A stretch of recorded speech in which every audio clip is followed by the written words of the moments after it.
Hi everyone, you're watching Good for the Game TV, and this is our Tour de France Stage 11 betting preview and betting wrap-up following Stage 10. Well, if you missed it, we did a rest day wrap-up with Will Newton and Couch Critic. You can look for that on our YouTube channel. I will post a link to it as well at the end of the show. Good to hear the guys' views on the outright markets, and I'm going to focus on that a little bit as well because today's Stage 11 is very much for the sprinters, and it's going to be pretty straightforward to preview. But wow, wasn't Stage 10 exciting? We had a lot more action than we anticipated thanks to the crosswinds. And let's go over there straight away now and have a look at what happened and what the result was. Just to mention that if you haven't subscribed to our channel, you can go down below this video and hit the subscribe button. Make sure you don't miss out on any of our videos. Here we have the result of Stage 10. It was meant to be a relatively straightforward sprint stage. Most people did think someone from Jumbo-Visma would win, and they were right, that it was just the wrong rider. Dylan Groenewegen didn't make it through the crosswinds. And Wout van Aert, what a champion this guy is. Well done to Hendrik Lemmer for backing him at 40-1 in running. He came through and he beat Viviani in a thrilling finish. And Caleb Ewan, once again, unfortunately getting a podium. He's still searching for that elusive victory. Michael Matthews was given the perfect lead out, but he failed to deliver on it. And Peter Sagan, well, I must say, coming into the final stretch, you would have expected him to be a lot closer. He's clearly not at his brilliant best. That then the results, but the real story, I guess, of the stage really was the time lost by the likes of Pinot, Uran, Richie Porte. And let's just have a look here at the outright. You've got Julian Alaphilippe, and we'll go to the outright betting now. He continues to shorten. I still think it's a bit of a trap for punters. You don't want to back him, excuse me, for the outright competition. Geraint Thomas and Bernal, well, they line second and third, and you've got to say that Ineos are very much in control of this race at the moment.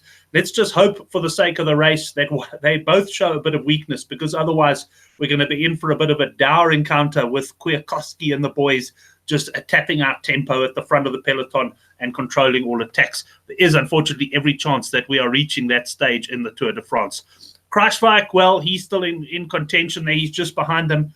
Buchmann, he's having a good one. Hopefully he's giving me a run for my money for the podium. Mas, he was in the lead group, and Quickstep worked hard there to distance some of the riders behind them. But there we go. You see no sign of the likes of Uran or anyone like that in the top 10. So big time losses for the guys there. Let's go across then to the outright betting. I'm going to World Sports Betting, and we'll check on their outright prices. You've got Geraint Thomas here. He's shortened now to 7-10. He was even money, but he's come in now on the back of the position that Ineos have put themselves in. Egan Bernal, 7-2. We could well have a situation again where the top two, well, the two strongest riders in the race are from the same team, which is not good news for Bernal, because he's probably not going to be allowed to attack Thomas unless it's someone like a Quintana goes clear and he actually has to mark the move, which might actually suit him. Quintana, he's 16-1. He came all the way into 12-1. I'm not too sure why the drift out, but 16-1 Quintana. I still think this route is set up perfectly for him. Although, given that there's a time trial on Friday, he's going to have probably a good 2 minutes to chase down on the likes of Thomas, and that's not going to be easy, even over a very hilly route, given the team that Thomas has at his disposal. Alaphilippe into 16-1. Not with your money, I wouldn't back him.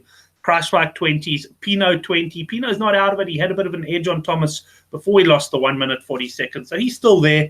He's riding well, but that may well have been a bit of a blow to his morale. Enric Mas, he's also in the running for the young jersey with Bernal. He's 20-1, and Adam Yates 22-1, and you can get 35-1 Fuchslang and 66-1 the balance.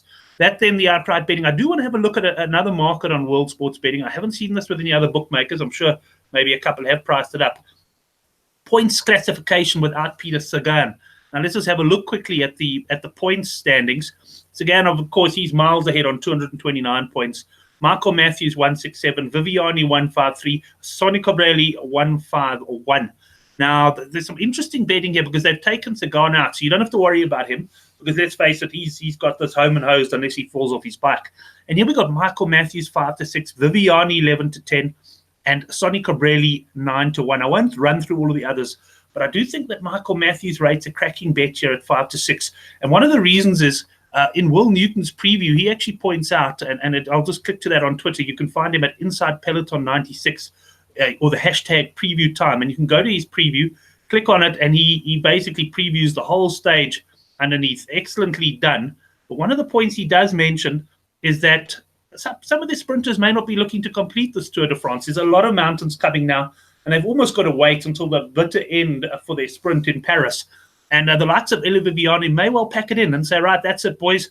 Thanks for the tour. I'm heading home. And if that's the case, well, then that 5 to 6 Matthews is going to look very good indeed. Matthews, I expect him to stay, is the team leader. My only concern with Matthews is he seems to be losing interest in the green jersey. And the reason that's a concern is Sonny Colbrelli hasn't lost interest in the jersey. He's still been set up for the sprints.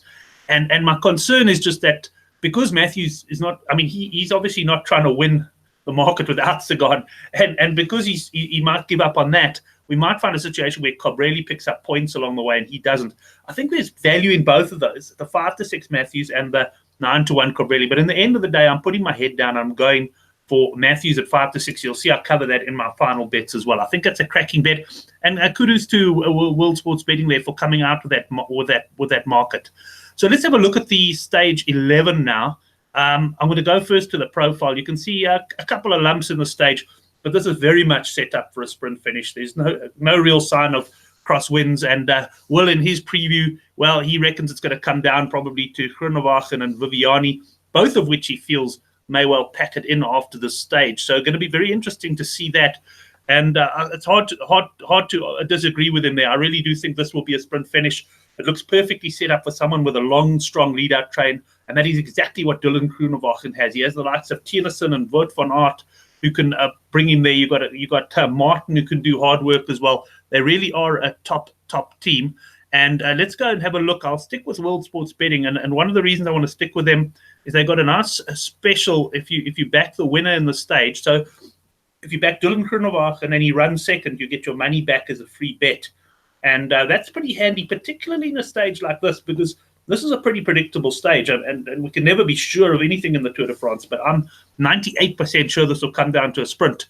And if it does, well, you'll have to say Groenewegen is almost a lock. I mean, you could see he's 8 to 25 to finish on the podium. That means you're taking 16 to 10 about the win, but you get your money back if he comes second, and that's exactly where I'm going on this stage. Just to run through the betting of the other guys, Viviani 22 to 10, Caleb Ewan 9 to 2, Peter Sagan 13 to 2.